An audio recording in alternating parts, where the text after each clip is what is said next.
Hello everyone, welcome to my class, Dr. Shobana's literature classes. இன்னைக்கு கிளாஸ்ல நம்ம பார்க்க போற topic interpretation of dreams by Sigmund Freud. So Sigmund Freud பாத்தீங்கன்னா ஒரு பெரிய உளவியல் நிபுணர் அப்படின்னு அறியப்படுறாரு. அவரோட ஒரு great work தான் interpretation of dreams. So he is the founder of psychoanalysis, Freud.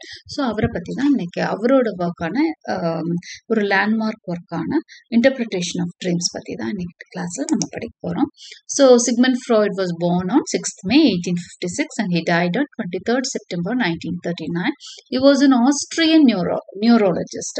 ஆஸ்திரியான்னு சொல்லுவாங்க இல்லையா, ஆஸ்திரியன் நியூரோலஜிஸ்ட்னா நரம்பியல் சம்பந்தமான டாக்டர் படிப்பு படித்தவர்னு அர்த்தம்.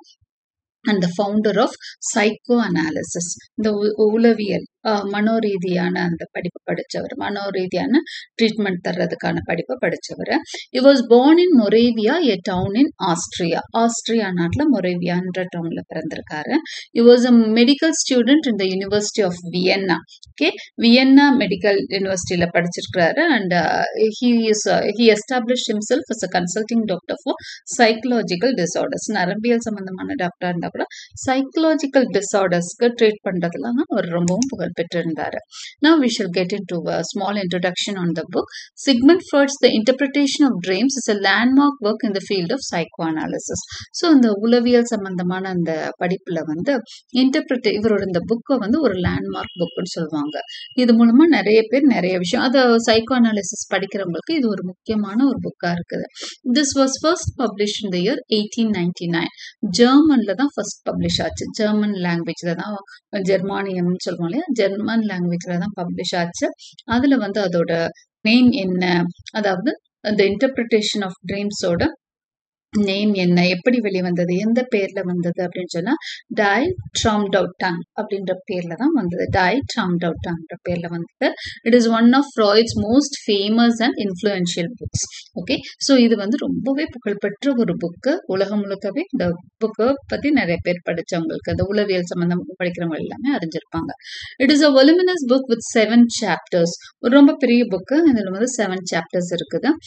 At its core, the book explores the significance of dreams in revealing the unconscious desires, fears and conflicts of the individual. இந்த book எதை பத்தியது அப்படின்னு சொன்னா ட்ரீம்ஸை எக்ஸ்ப்ளோர் பண்றதுதான், ட்ரீம்ஸோட அர்த்தங்களை கண்டுபிடிக்கிறது. ட்ரீம்ஸ் மூலமா ஒருத்தர் மனசுக்குள்ள இருக்கக்கூடிய டிசையர்ஸ், ஆசைகள், பயம், ஒரு கான்ஃபிளிக்ட், ஒரு போராட்டம், மன போராட்டம், இதெல்லாம் பத்தி தெரிஞ்சுக்கிறது தான் interpretation of dreams. He says that dreams are manifestations of unconscious desires serving as virtual wish fulfillments and indicators of psychological health. So அவரை பொறுத்த வரைக்கும் ட்ரீம்ஸுங்கிறது என்ன அப்படின்னு சொன்னா மேனிஃபெஸ்டேஷன்ஸ் ஆஃப் அன்கான்ஷியஸ் டிசையர்ஸ். மேனிஃபெஸ்டேஷன்னா ஒரு விஷயத்த பகிரங்கமா வெளிப்படுத்துதல். அப்போ ஒருத்தரோட மனசுக்குள்ள இருக்க ஆசைகள் சொசைட்டிக்காக ஒரு சில விஷயங்களை நம்ம மறைச்சு வைக்கிற ஆசைகள், கனவுகள் மூலமா நம்மளுக்கு என்ன பண்ணும்னா ஒரு விஷ் ஃபுல்ஃபில்மெண்ட் மாதிரி, நம்ம ஆசைகள் நிறைவேறுற மாதிரி கனவுகள் மூலமா நமக்கு வெளிப்படும் அப்படின்னு சொல்றது தான். Okay, Freud argues that every dream is the fulfillment of a wish. அப்ப அவரோட ஆர்குமெண்ட் என்னன்னா ஒவ்வொரு கனவும் நம்மளோட ஆசைகளோட ஒரு விஷ் ஃபுல்ஃபில்மெண்ட் தான். அதை நிறைவேற்றிக்க வெளியே அந்த சொசைட்டில ஒரு சில விஷயங்களை நிறைவேற்றிக்க கொள்ள முடியாத ஆசைகள் இருந்ததுன்னா அது கனவா நமக்கு வரும், அது விஷ் ஃபுல்ஃபில்மெண்ட் தான் அப்படின்னு அவர் ஆர்கியூ பண்றார். The interpretation of dreams was not well received during its publication due to various public reasons. So இன்னும் நம்ம புக் பத்தி தான் தெரிஞ்சிட்டு இருக்கோம். புக்கை பத்திய இன்ட்ரோ தான் போயிட்டு இருக்கு. ஸோ இது ஆரம்பத்துல இந்த புக்கை சரியாவே ரிசீவ் பண்ணிக்கல. எல்லாரும் இந்த புக்கை ஒரு இதை பத்தி நிறைய கொஸ்டின்ஸ் இருந்தது. பல்வேறு கொஸ்டின்ஸ், பல்வேறு ரீசன்ஸ்னாலே இந்த புக்கை ஒதுக்கி வச்சாங்க. என்ன ரீசன்னால, முக்கியமான எந்த ரீசன்ஸ் அந்த புக்கை சரியா அறியப்படாததுக்கு, சரியா ரிசீவ் ஆகாததுக்கு காரணம்னு சொல்லி பாத்தீங்கன்னா, the prominent reason was that Freud's theory was a radical departure from the existing ways in which human ailment was treated hitherto. So என்ன ரீசன் அப்படின்னு சொன்னா ஃப்ராய்டோட தியரி இருக்கு இல்லையா, அது வந்து எப்படி இருந்தது அப்படின்னு சொன்னா it was a radical departure from the existing ways. அதாவது இது வரைக்கும் அதாவது அவர் இந்த புக்கு எழுதின அந்த நிமிஷம் வரைக்கும் வேற ஒரு அண்டர்ஸ்டாண்டிங்ல இருக்காங்க மருத்துவ உலகம். எது மனோரீதியான அந்த ட்ரீட்மெண்ட்டுக்கு வேற ஒரு புரிதல்ல இருக்கிறாங்க. ஆனா இவர் என்ன இருக்கிற கம்ப்ளீட்டா அதை விட்டு வெளியே வந்துடுறாரு. நீங்க சொல்றது எல்லாமே தப்பு, இதுதான் ரீசன்னு சொல்லிட்டு வெளியே வர்றாரு. சோ அதனால ஃபர்ஸ்ட் வந்து என்ன நம்ம நினைக்கிறது, நம்ம படிச்ச எல்லா விஷயத்தையும் தப்புங்கிறாரே அப்படிங்கிற மாதிரி. அப்போ இது வரைக்கும் கொடுத்த ஹியூமன் எயில்மெண்ட்கான ட்ரீட்மெண்ட் எல்லாம் கொஸ்டின் பண்ணப்படுது இவரோட புக்ல. சோ அதனால ஃபர்ஸ்ட் ரீசனா அதை வந்து ஒதுக்கி வைக்கிறாங்க. Secondly and most importantly Freud observe that it is sexual desires that guided our psychological life. Sexual desires தான் ஒரு மனுஷனோட அந்த உளவியல் ரீதியான பிரச்சனைகளுக்கு காரணம் அப்படின்னு சொல்லி அவர் அந்த புக்ல அதிகமா பேசியிருக்காரு. Placing such tabooed subjects was deeply troublesome for the conservative Viennese society of the late 19th and 20th century. இது வந்து ஒரு tabooed subject அப்படின்னு சொன்னா ஒரு சில விஷயங்களை நம்ம பொதுவெளியில பேச தயங்குவோம் இல்லையா, அந்த மாதிரி ஒரு சப்ஜெக்ட்னாலையும் அதை வந்து அவர் ரொம்ப சாதாரணமா டீல் பண்ணியிருக்காரு. சோ ஒரு மறைச்சு பேச வேண்டிய விஷயத்த அவர் ரொம்ப சாதாரணமா அந்த புக்ல பேசியிருக்கிறதுனால அதனாலயும் ஒரு முக்கியமான ரீசனா இருந்தது. வியனீஸ் சொசைட்டி ரொம்பவே கன்சர்வேட்டிவ் சொசைட்டி, அதாவது பழமைவாதிகள் அவங்க. சோ அவங்களால இவரோட இந்த புக்ல இவர் வெளிப்படுத்தியிருக்க விஷயங்களை ஏற்றுக்கொள்ள முடியல. அதுவும் இன்னொரு ஒரு ப்ராமினன்ட் ரீசனா இருந்தது. இந்த புக் வந்து சரியா வந்து மக்கள் வந்து ஏத்துக்கல. அடுத்து important points of the book நம்ம பார்க்கலாம். ஏன்னா நம்ம ஃபுல் சம்மரியோ அனாலிசிஸோ கொடுக்க முடியாது, since it is a voluminous book. So ஒரு இம்பார்ட்டன்ட் பாயிண்ட்ஸ் எல்லாமே நம்ம டீல் பண்ணலாம். The interpretation of dreams includes the narration and analysis of a number of dreams, including many dreamt by Freud himself. So இந்த புக்ல பாத்தீங்க அப்படின்னு சொன்னா அவர் ஒரு நரேட் பண்ணிருக்கிறதும் அனலைஸ் பண்ணிருக்கிறதும் நிறைய ட்ரீம்ஸை நரேட் பண்ணி அனலைஸ் பண்ணிருக்காரு. அதுல நிறைய அவரோட ட்ரீம்ஸையே அனலைஸ் பண்ணிருக்காரு. If certain memories were being repressed out of the conscious mind, then they were definitely stored somewhere. அப்புறம் என்ன சொல்ல வர்றாருன்னா, நம்மளோட மெமரிஸ்ல ஞாபகங்கள்ல இருக்கிற நிறைய விஷயங்கள் வந்து அப்படியே சின்ன வயசுல உங்களுக்கு பிடிச்ச விஷயமா இருக்கும், இல்லைன்னா ஆசைகளா இருக்கும். ஏதோ என்ன பண்ணுவோம்னா கான்சியஸ் மைண்ட் வந்து வெளியே காமிச்சுக்காது. உங்களுக்கு புரிஞ்ச உங்க மனசுல அது உங்களுக்கு அறியப்படாது. உங்களுக்கு அப்படி ஆசைகள் இருக்குன்னு கூட தெரிஞ்சிருக்காது. அது என்ன ஆகும்னா அப்படியே அமுக்கி வைக்கப்பட்டிருக்கும். ஓகே, அந்த அமுக்கி வைக்கப்பட்ட அந்த மெமரிஸ் எல்லாம் வந்து எங்க இருக்கும் அப்படின்னா இட் இஸ் டெஃபினெட்லி ஸ்டோர்டு சம்வேர்ங்கிறார். கண்டிப்பா அது ஒரு இடத்துல ஸ்டோர் ஆகி இருக்கு, உங்க மனசுல ஏதோ ஒரு இடத்துல ஸ்டோர் ஆகி இருக்கு. Freud believed that these unacknowledged memories were being stored in the unconscious area of the mind. அவரை பொறுத்த வரைக்கும் இது எங்க ஸ்டோர் ஆயிருக்கு அப்படின்னு சொன்னா ஒரு அன்கான்சியஸ் ஏரியா, அதாவது உங்களுக்கு தெரியாத ஒரு அன்கான்சியஸ்னா என்ன, மயங்கின நிலையில ஒன்றுமே அறியாத நிலையில இருக்கிறது. அப்போ அந்த இடத்துல ஒரு லேட்டன்டான ஒரு பொசிஷன்ல ஒண்ணுமே தெரியாத ஒரு இடத்துலதான் அந்த கனவு வந்து அந்த மெமரிஸ் அந்த நினைவுகள் வந்து ஸ்டோர் ஆயிருக்கு. And this unconscious form the basic characteristic of all human minds. இதுல இந்த unconscious நீங்க என்ன நினைச்சிட்டு இருக்கீங்க, இப்படி ஒரு உங்களுக்கு தெரியாது அப்படி ஒரு மெமரி இருக்கு, இப்படி ஒரு ஆசை உங்களுக்கு இருக்குன்னே தெரியாது. அது அன்கான்சியஸா இருக்கும் ஒண்ணு. அது வந்து உங்களை என்ன பண்ணுது அப்படின்னு சொன்னா உங்களோட கேரக்டரையே ஸ்ட்ரீம்லைன் பண்ணுதுன்னு சொல்றாரு. ஓகே, அறியாமையோ தெரியாமையோ அதை தான் நீங்க ஃபாலோ பண்ணிட்டு இருக்கீங்க உங்க கேரக்டர்லன்னு சொல்றாரு. The grey zone. Freud grey zone அப்படின்னு சொன்னா ஒரு தெளிவற்ற நிலைன்னு அர்த்தம். அதாவது புரிதலுக்கும் புரியாமல் இருப்பதற்கும் இடையில இருக்கிற ஒரு இடத்தான் கிரே ஜோன்னு சொல்லுவாங்க. ஒரு தெளிவற்றதா ஒரு விஷயம் தான், புரிஞ்ச மாதிரியும் இருக்கும் புரியாத மாதிரியும் இருக்கும், அதுதான் grey zone. Freud realized that the unconscious can be approached through studying a person's dream, which usually plays out in the gray zone between our consciousness and unconsciousness. Freud என்ன ரியலைஸ் பண்றாரு அப்படின்னு சொன்னா ஒரு மனுஷனோட அந்த அன்கான்சியஸ்னஸ் அதுக்குள்ள என்ன இருக்குன்னு புரிஞ்சிருச்சுன்னா அவனோட குணங்கள் பத்தி நம்ம தெரிஞ்சுக்கலாம், அவன் ஏன் இப்படி பிஹேவ் பண்றான்னு தெரிஞ்சுக்கலாம். ஸோ அந்த அன்கான்ஷியஸை பற்றி தெரிஞ்சுக்கணும் அப்படின்னு சொன்னா அவனோட ட்ரீம் ஆராய்ச்சி பண்ணாதான் கண்டுபிடிக்க முடியும். ஏன்னா அவனுக்கு எந்த ஞாபகமும் இருக்காது. அவன் ட்ரீம்ஸ் மூலமா தான் அவன் அன்கான்ஷியஸ்குள்ள என்ன இருக்குன்னு கண்டுபிடிக்க முடியும்னு சொல்றாரு. அப்ப அந்த ட்ரீம் எது மூலமா பிளே ஆகுதுன்னா இந்த கிரே ஜோன்ல தான் இருக்குமா.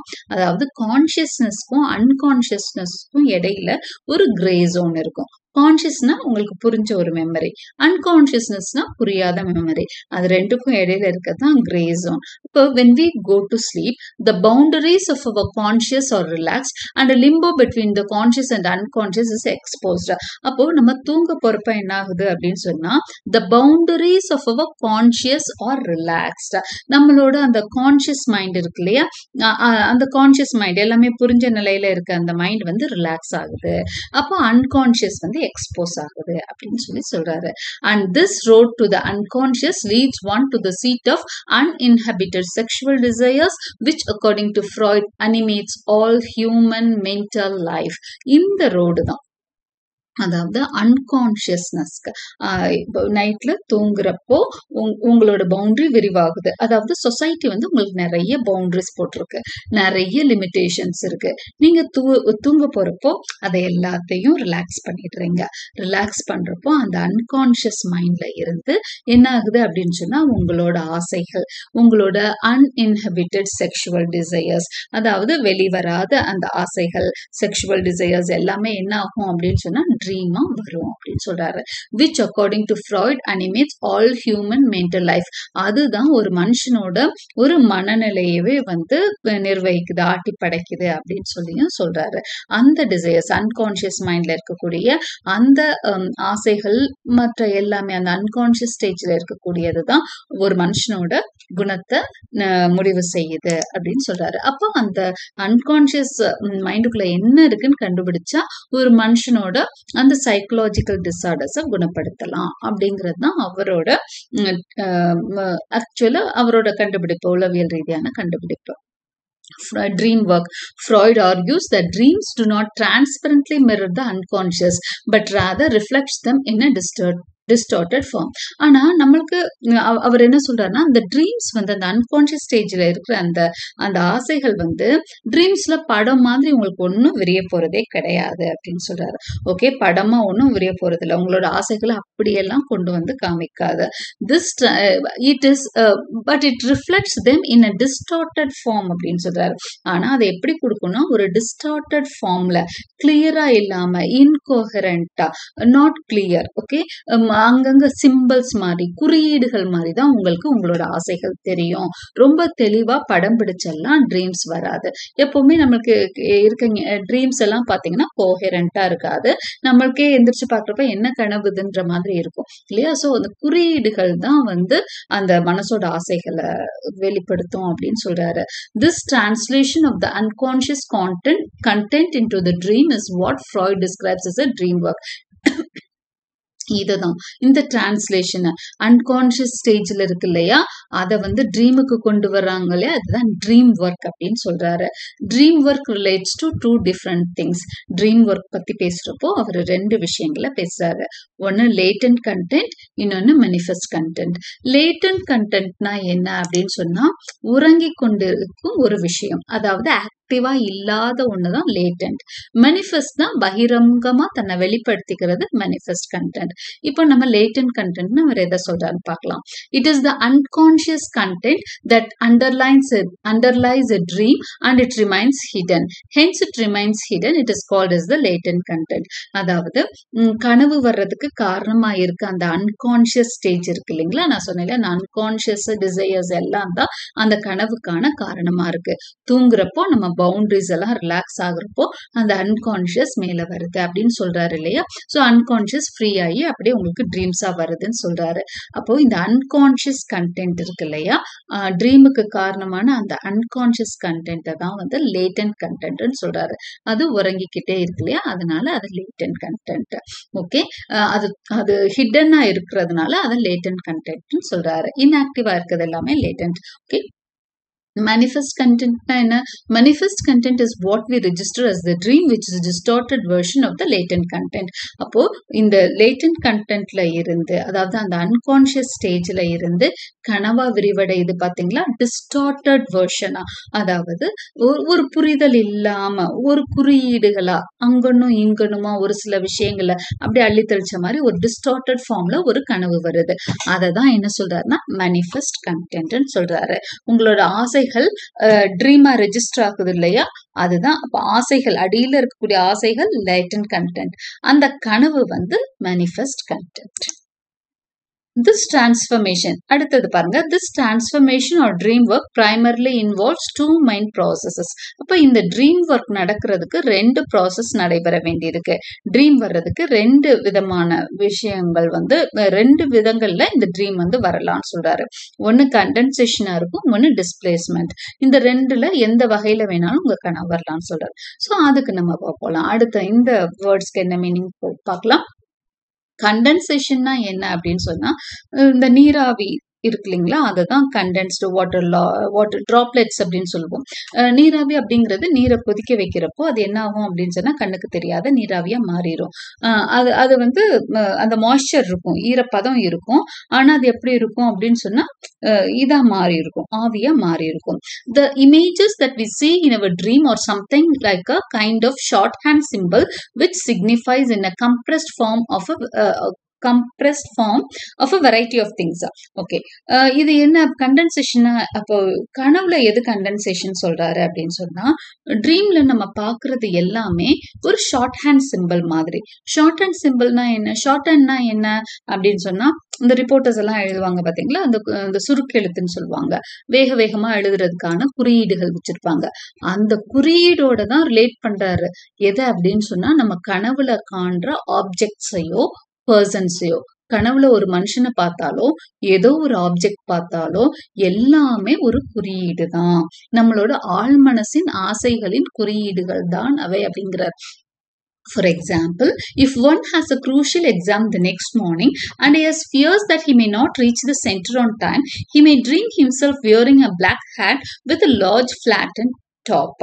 இப்ப பாத்தீங்க அப்படின்னு சொன்னா, இதுக்கு ஒரு எக்ஸாம்பிள் சொல்றாரு. ஒரு பையனுக்கோ ஒருத்தருக்கோ இல்ல உங்களுக்கோ ஒரு நாளைக்கு ஒரு குரூஷியல் எக்ஸாமினேஷன் இருக்கு, ஒரு டிட்டர்மைனிங் ஃபேக்டர் இருக்கு, ஒரு முக்கியமான எக்ஸாம் அது. ஓகே, அந்த எக்ஸாம் எழுதினாதான் உங்களுக்கு டிகிரி கிடைக்கும் அப்படிங்கிற மாதிரி வச்சுக்கோங்க. The next morning and he has fears that he may not reach the center on time. He may dream himself wearing a black hat with a large flattened top. இவருக்கு பயம், மழை பெய்யற மாதிரி இருக்கு, ஏதோ வானிலை அறிக்கை சொல்லியிருக்காங்க.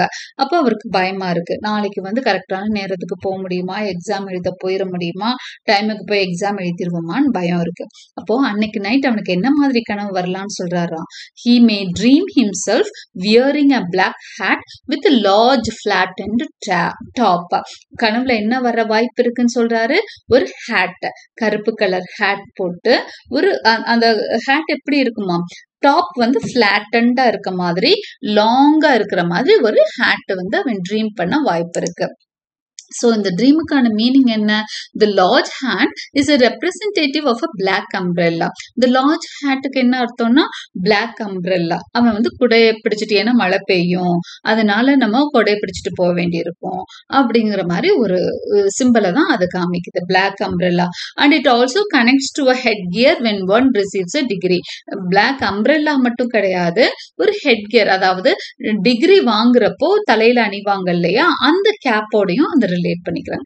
ஏன்னா இந்த மழை பெய்யாம இருந்தாதான் அவனால டிகிரி வாங்க முடியும். சோ அந்த ரெண்டையுமே அந்த சிம்பிள் வந்து குறியீடா காட்டுது. பிளாக் ஹேட் அப்படிங்கிற அந்த சிம்பிள் வந்து, இல்லைன்னா அந்த குறியீடு வந்து அவனோட பயத்தினால வந்ததுதான். ஓகே, நாளைக்கு மழை பெய்யலாம், அம்ப்ரெல்லா பிடிச்சிட்டு போகலாம், இதனால என்னோட அகடமிக் அந்த இது அடுத்த லெவல் போறது வந்து தடைப்படலாம் அப்படிங்கிற பயத்தை தான் அது காமிக்குது. ஏன்னா அந்த டிகிரிஸ் வாங்குறது தான் அந்த பிளாக் ஹேட்டை வந்து காமிக்குது அப்படின்னு சொல்றாரு. The dream signifies, so இதுதான் நம்ம அடுத்து சொல்லியிருக்கோம். The dream signifies his fear that it may rain and his dream of academic success is in danger. So அவனோட பயம் என்னது, அடுத்த நாள் மழை பெய்யலாம், அதனால அவனோட அகாடமிக் சக்சஸ் வந்து டேஞ்சர்ல இருக்கு, அகாடமிக்கெல்லாம் அவன் வந்து சக்சஸ்ஃபுல்லா வர முடியாம போகலாம் எக்ஸாம் எழுதாம போகிறதுனால. It is this process of fusing together different things in the form of a single image that Freud refers to as condensation. இப்படிதான் அந்த ஃபியூஸ் பண்றாங்க, நிறைய விஷயங்களை ஒரு சிங்கிள் இமேஜ்ல என்ன பண்ணிருக்காங்க, கம்ப்ரஸ் பண்ணி வச்சிருக்காங்க. இதுதான் it is called as condensation. ட்ரீம்ல இததான் கண்டென்சேஷன் சொல்றாரு. ஒரு சின்ன விஷயம் மூலமா, ஒரு சின்ன ஹேட் மூலமா நிறைய விஷயம் அந்த இடத்துல என்னப்படுது, தெரிய வருது. அவனோட பயம், நாளைக்கு மழை பெய்யலான்ற விஷயம், அம்ப்ரெல்லா கொண்டு போகணும், அடுத்து அதனால அவனோட டிகிரி பாதிக்கப்படலாம், இந்த மாதிரி பல விஷயங்களையும் ஒரு சின்ன ஆப்ஜெக்ட், ஒரு ஹேட் வந்து சிம்பலைஸ் பண்ணுது. இதுதான் வந்து கண்டென்சேஷன் அப்படின்னு சொல்றாரு. அடுத்தது டிஸ்பிளேஸ்மெண்ட்னு இன்னொன்னு சொல்றாரு. Freud argues that some aspects of the latent content gets represented in the manifest content through images which are not connected to it in any integral manner. அடுத்தது அவர் சொல்றது என்னதுன்னா, manifest contentல அதாவது ட்ரீம்ல வந்து ஒரு சில சமயம் எப்படி ஆகும்னா, சம்பந்தம் இல்லாம இந்த மாதிரி ஹேட் மாதிரி புரிதலே இல்லாம ஒரு சில விஷயங்கள் வருமா, எங்கேயோ போய் அதுக்கு என்ன தேடணும் அப்படின்னு சொன்னா, அந்த இதனாலதான் இப்படி வந்துச்சுன்னு சொல்லி ஆராய்ச்சி பண்றதுக்கு ரொம்ப நேரம் ஆகும். அப்ப டிஸ்பிளேஸ் ஆயிருக்கும் கனவு வந்து ரொம்ப தூரம். இப்போ ஒரு ஹேட் மாதிரி ஒரு சிம்பிள்னா சீக்கிரம் கண்டுபிடிச்சிட முடியற மாதிரி இருக்கு. ஹேட், அம்ப்ரெல்லா எல்லாம் ஒரு காமனா இருக்கிறதுனால அதை நமக்கு ஹேட் போடுறது, மழை பெய்யறப்ப நாமளே சிலப்ப ஹேட் போடுவோம் இல்லையா, அதெல்லாம் வச்சு கண்டுபிடிச்சிடலாம். ஆனா ஒரு சில கனவுகளுக்கு சம்பந்தமே இல்லாம இருக்கும், அதெல்லாம் எப்படி கண்டுபிடிக்கிறதுன்னு சொல்றாரு. அதுதான் டிஸ்பிளேஸ்மெண்ட்னு சொல்றாரு. ஓகே, ஒரு கனவு வந்து ரொம்ப தூரம் தள்ளி போயிடுமா, அந்த இமேஜும் அந்த கனவுக்குமான ரிலேஷன்ஷிப் ரொம்ப தூரமா இருக்கும், அதான் டிஸ்பிளேஸ்மெண்ட்னு சொல்றாரு. Freud gives an example of this displacement by referring to a patient who dreamt of strangling a white puppy. இங்க ஃப்ராய்ட் வந்து இதுக்கு என்ன எக்ஸாம்பிள் காமிக்கிறாரு அப்படின்னு சொன்னா, ஒரு பேஷண்ட், அவர் வந்து ஒரு பப்பி, ஒரு ஒயிட் கலர் பப்பி, அதாவது ஒரு டாக், ஒரு குட்டி டாக வந்து, ஒயிட் கலர் குட்டி டாக வந்து ஸ்ட்ராங்கிள் பண்ற மாதிரி. what do you mean by strangling? strangling is அந்த மூச்சு அடைச்சு கொன்றதுதான் ஸ்ட்ராங்லிங், கழுத்து நெரிச்சு கொள்றதுதான் ஸ்ட்ராங்லிங். அப்போ ஒரு ஒயிட் பப்பிய கழுத்து நெரிச்சு கொள்ற மாதிரி ஒருத்தருக்கு அடிக்கடி கனவு வருது. அப்போ அவரை ஆராய்ச்சி பண்றப்பதான் ஆத்தருக்கு, அதாவது நம்ம ஃப்ராய்டுக்கு வந்து ஒரு சில விஷயங்கள் புரிய வருது. நிறைய விஷயங்களை கனெக்ட் பண்ணி தான் கடைசியில அவரால் கண்டுபிடிக்க முடிஞ்சது இந்த ஒயிட் பப்பிக்கும் அவரோட கனவுக்கும் என்ன சம்பந்தம், ஒயிட் பப்பிய கழுத்து நெரிக்கிற மாதிரி எதுக்கு வருதுன்னு. Finally it was connected to the latent content. It was revealed that the white dog stood for the patient's sister-in-law. அதாவது அந்த latent contentல, அதாவது அவரோட ஆசைகள்ல அந்த unconscious desire என்ன தெரியுமா, அதுக்குள்ள அந்த ஒயிட் பப்பியை எது கூட ரிலேட் பண்றாங்கன்னா, அந்த பேஷண்டோட சிஸ்டர்-இன்-லாவோட, நாத்தனாரோட ரிலேட் பண்றாங்க. This lady was intensely disliked by the patient. அப்போ அந்த சிஸ்டர்-இன்-லாவை பேஷண்ட்டுக்கு சுத்தமா பிடிக்கவே இல்லை. She had an excessively pale complexion. ஏன் வந்து ஒயிட் பப்பினா, ஆல்ரெடி அவங்க யூரோப்பியன்ஸ் தான் ஃபேரா தான் இருப்பாங்க, ஆனா அங்கே ரொம்ப ரொம்ப ஃபேரா இருந்திருக்காங்க, அதனாலதான் அவங்க வந்து ஒயிட் பப்பியோட அவங்க கனெக்ட் பண்ணியிருக்காங்க. Okay, she had a excessively pale complexion. இப்ப பேஷண்டோட சிஸ்டம்ல எப்படி இருந்திருக்காங்க, ரொம்ப ஃபேரா இருந்திருக்காங்க, அதனாலதான் அந்த ஒயிட் பப்பி ட்ரீம்ல வந்திருக்கு. ஆனா ஒயிட் கலர் வந்திருக்கிறது ஓகே, பப்பி ஏன் வந்திருக்கு? In one argument that she had with the patient, she was abused as a dog who bites. அதாவது பேஷண்ட்டுக்கும் அவங்க சிஸ்டர்-இன்-லாவுக்கும் ஒரு சண்டை வந்தப்போ பேஷண்ட் வந்து கத்திருக்காங்க, நீ வந்து ஒரு டாக், வெறிநாய் மாதிரி இருக்க, கடிக்க வர வெறிநாய் மாதிரி பிஹேவ் பண்றன்ற மாதிரி சொல்லியிருக்கிறாங்க. அவங்களுக்குள்ள நடந்த சண்டையில இப்படி ஒரு ஆர்கியூமெண்ட் போயிருக்கு. அந்த ஒரு ஆர்கியூமெண்ட் என்னவா நின்றுச்சு, அவங்கள வந்து ஒரு நாயோட அவங்க என்ன ரிலேட் பண்ணிக்கிட்டாங்க, அவங்க சிஸ்டர்-இன்-லா. அதுதான் வந்து அப்படி போயிருக்கு அந்த கனவு. ஆனா அவங்களுக்கும் தெரியல ஏன் அப்படி வந்ததுன்ட்டு. So in the manifest content of the dream, the murderous rage that the patient felt towards the sister-in-law gets in the form of the image of the patient strangling a white puppy. அப்போ அந்த manifest content, அதாவது dream ஒர்க்ல என்ன நடந்திருக்கு, latent கண்டென்ட்ல இருந்த ஆசை, அவங்க unconscious ஸ்டேஜ்ல என்ன இருந்திருக்கு, அந்த சிஸ்டர்-இன்-லா மேல இருந்த வெறுப்பு கூடி கூடி எப்படி போயிருக்குன்னா மர்டரஸ் ரேஜ் ரேஜா மாறி இருக்கு. அவளை கொலை பண்ணணும் அப்படின்ற மாதிரி ஆத்திரம் இருந்திருக்கு, மனசுக்கு அடியில அவங்களே அறியாம இருந்திருக்கு. அதுதான் கனவுல எப்படி வருது, ஒரு ஒயிட் பப்பிய கொல்ற மாதிரி வருது. ஏன்னா அவளை நாயோட இது பண்ணி கம்பேர் பண்ணி திட்டினதுனால she has dreamt as if she is strangling a white puppy. So இதை தான் டிஸ்பிளேஸ்மெண்ட்னு சொல்றாரு. ரொம்ப தூரம் தள்ளி போயிடுச்சு, அதாவது அந்த சிம்பிள் வந்து ரொம்ப தள்ளி போயிடுறது தான் அவரு டிஸ்பிளேஸ்மெண்ட்னு சொல்றாரு. ஓகே, இந்த ஃபைனல் சாப்டர். ஸோ இந்த மாதிரி தான் இவரோட முக்கியமான பாயிண்ட்ஸ் ஓரளவுக்கு நம்ம கவர் பண்ணிட்டோம். அடுத்ததா ஃபைனல் சாப்டர்ல நம்ம ஆத்தர் என்ன சொல்லி முடிக்கிறாருன்னா, he argues that his methods of dream interpretations are most significant because they can contribute to radically new understandings of human nature and human thought. ஏன்னா அவரை பொறுத்த வரைக்கும் தன்னோட ட்ரீம்ஸ் வந்து இந்த இன்டர்பிரிட்டேஷன் ஆஃப் ட்ரீம்ஸ் வந்து ரொம்ப ரொம்ப முக்கியத்துவம் வாய்ந்ததா அவரே சொல்றாரு. ஏன்னா அது வந்து நிறைய புது அண்டர்ஸ்டாண்டிங்க்கு வழிவகுக்கும். நீங்க பழையதையே பேசிட்டு இருந்தீங்கன்னா எந்த ஒரு புது விஷயத்தையும் நீங்க யோசிக்கவே முடியாது. நான் சொல்றதை யோசிங்கன்னு அவரு சொல்றாரு. ஓகே, ஹியூமன் நேச்சர் பத்தியும் மனுஷனை பத்திய ஆராய்ச்சிகளுக்கும் என்னோட கான்ட்ரிபியூஷன் ரொம்ப முக்கியம்னு அவரே சொல்றாரு. அவரே ஆர்கியூ பண்ணியிருக்காரு. Here he finally makes it clear that the ambitious goal of the entire book has been to take a step forward in our understanding of the composition of that most marvelous and most mysterious of all instruments, the human mind. So அவர் என்ன சொல்லியிருக்காரு கடைசியிலன்னா, என்னோட புக்கோட ஒரே கோல், ambitious கோல் என்ன, ரொம்ப பேராசைப்படுற ஒரு லட்சியம், என்னோட புக்கோட லட்சியம் என்னன்னா, ஒரு ஸ்டெப் ஃபார்வர்ட் எடுத்துட்டு போயிருக்கேன். என்னோட ஆர்கியூமெண்ட்ஸ் மூலமா, என்னோட கண்டுபிடிப்புகள், உளவியல் ரீதியான இந்த கனவுகளை பத்திய ஆராய்ச்சியில நான் எதுல ஒரு படி முன்னேறி இருக்கேன் அப்படின்னு சொன்னா, மனுஷனோட ஹியூமன் நேச்சர், ஹியூமன் மைண்ட பத்தி படிக்கிறதுல ஒரு ஸ்டெப் நான் முன்னேறி போயிருக்கேன். என் புக்கு அந்த அளவுல உங்களுக்கு ஹெல்ப் பண்ணுன்ற மாதிரி சொல்லியிருக்காரு. ஏன்னா மனுஷனோட மனசு அவ்வளோ மிஸ்டீரியஸ், மர்மங்கள் நிறைந்தது.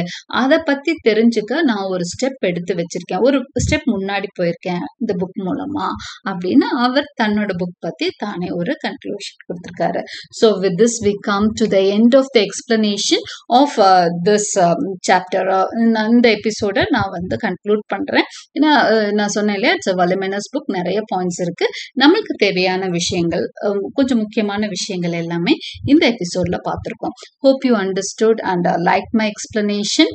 Like, subscribe and comment on my channel. Share my channel too, and press the bell icon for continuous notifications, and thank you for watching.